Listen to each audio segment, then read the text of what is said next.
Penerapan disiplin penggunaan masker di sejumlah tempat usaha dan perkantoran di Kota Palembang kini kian diperketat demi menjaga kesehatan baik bagi konsumen maupun bagi pengelola tempat usaha dan perkantoran dari wabah COVID-19.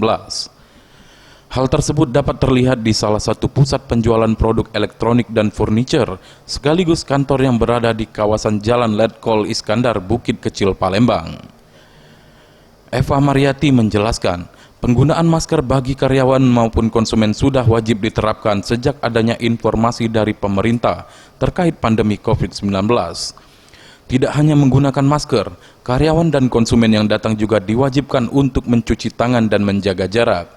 Untuk penggunaan masker bagi karyawan juga diatur secara intensif. Karyawan hanya boleh menggunakan masker sesuai ketentuan pemerintah, dan jika ada karyawan yang tidak menggunakan masker, akan dibagikan masker.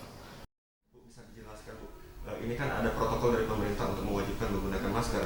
Bagaimana penerapannya di kantor kita ini? Oke, sejak adanya COVID ini, ya, Columbus khususnya di kantor ini dan seluruh Columbus Group, kita melakukan protokol sesuai dengan ketentuan dari pemerintah, terutama pemakaian masker. Setiap karyawan wajib menggunakan masker, kemudian cuci tangan dan menjaga